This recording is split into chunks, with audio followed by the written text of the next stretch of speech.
Salut, salut, j'espère que ça va bien. Ça fait très longtemps que j'ai pas publié de vidéo sur cette chaîne-ci. Je voulais juste en fait vous partager un message que j'ai envoyé à une personne que j'aime beaucoup. Parce qu'elle m'a sorti la phrase que vous voyez dans le titre de la vidéo. La personne la plus importante, c'est soi-même. Et moi, je dis, c'est faux. Donc, je voulais vous partager le courriel que je lui ai envoyé avec certaines références bibliques que je vais mettre à l'écran. Peut-être que je vais les nommer aussi. Je vais voir au fur et à mesure. Je vais lire presque l'intégralité du message, sauf les endroits où la personne peut être identifiée. Voilà, je vous laisse en lisant le message. Je voulais t'écrire à propos de ce que tu as dit, comme quoi la personne la plus importante, c'est soi-même. C'est faux. La preuve, c'est que malgré tout ce que tu as fait pour te sentir bien, ça fonctionne quand même un peu, mais il te reste toujours un petit nuage, comme tu l'as si bien dit. Je sais que tu cherches beaucoup et depuis très longtemps. Tu as essayé de différentes façons, avec différentes techniques. Tu as même été avec les témoins de Jéhovah. Moi, je ne te présente aucune religion, je te présente celui qui est le plus important, Yehoshua HaMashiach, Jésus-Christ en français. Il a réellement changé ma vie. C'est vrai que depuis ma conversion, j'ai passé par des moments que j'ai trouvés très difficiles et je sais qu'il y en aura encore beaucoup d'autres. C'est normal. Dans la Bible, le Seigneur nous demande de porter notre croix tous les jours. Luc 9, le verset 23. Le Seigneur nous fait passer par des épreuves afin de nous purifier de ce qu'il n'aime pas en nous. 1 Pierre 1, les versets 6 et 7. Une chose que j'ai gagnée et que je souhaite à tout le monde, c'est la paix. Je suis réellement en paix.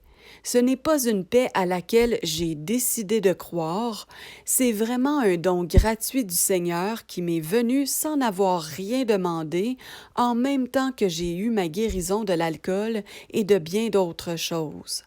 Même dans les souffrances, je demeure avec cette paix profondément ancrée dans mon cœur.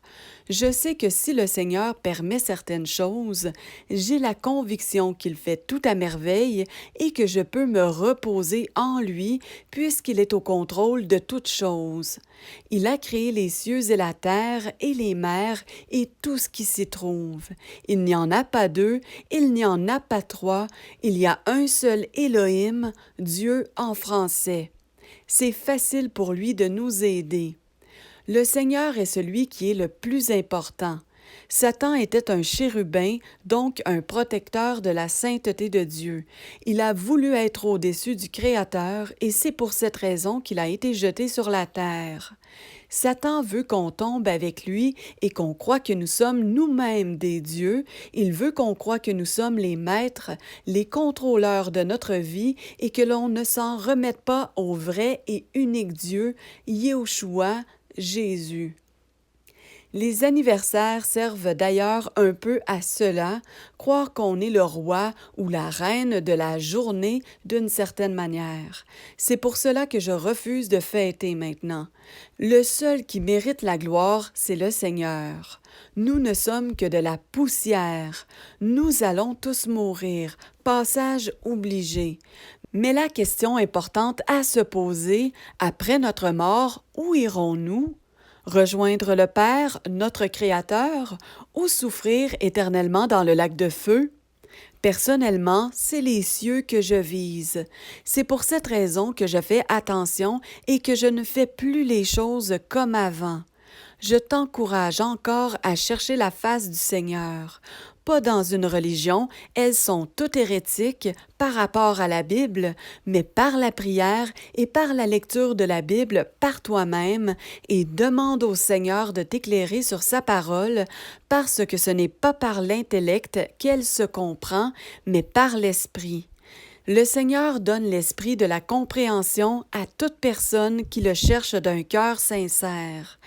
Cherche le Seigneur le plus possible, persévère et sois à l'écoute. Il parle tantôt d'une manière et tantôt d'une autre. Nous, les femmes, de façon générale, on doit travailler à écouter plus que l'on ne parle. Le Seigneur va faire partir ton petit nuage, c'est facile pour lui. Demande-lui et persévère dans ta prière. Essaie-le, lui seul, pour un moment. Il ne veut pas de confusion sur le fait que c'est lui qui agit. Pour l'alcool, j'avais vraiment fait le tour de tout ce que je croyais possible qui puisse m'aider. J'avais vu que ça fonctionnait un peu, de temps en temps, mais pas complètement, et c'était revenu bien plus fortement dans les dernières années. Quand j'ai prié le Seigneur de m'aider en disant « Dieu, si tu existes, j'aimerais que tu me guérisses de l'alcool. » Et ça a marché. Du jour au lendemain, sans forcer, j'étais guérie. Je l'ai su tout de suite, en fait. C'est tout en douceur, mon envie de boire était simplement partie. C'était fini. Il était mon dernier recours. Je savais que rien d'autre n'avait réellement fonctionné et c'est pour cela qu'il a agi à ce moment-là. Il savait que j'allais lui rendre toute la gloire et oui, toute la gloire lui revient. Encore aujourd'hui, je suis épatée de ne plus boire d'alcool et de ne plus être tentée seulement. Il va te libérer seulement quand il sera certain que tu vas lui rendre toute la gloire et que tu ne penseras pas que c'est autre chose qui a agi, une technique énergétique ou de méditation ou toute autre chose à l'extérieur de lui. Le commandement le plus important, c'est aimer le Seigneur de tout ton cœur, de toute ton âme, de toute ta force et de toute ta pensée. Matthieu 22, verset 37. À ne jamais perdre de vue. C'est le Seigneur qui est le plus important au monde, pas soi-même. Et comme il est notre berger, c'est lui qui va prendre bien soin de nous. Psaume 22 ou 23 selon les versions bibliques. Alléluia! Que le Seigneur te délivre au nom de Yeshua HaMashiach. Amen.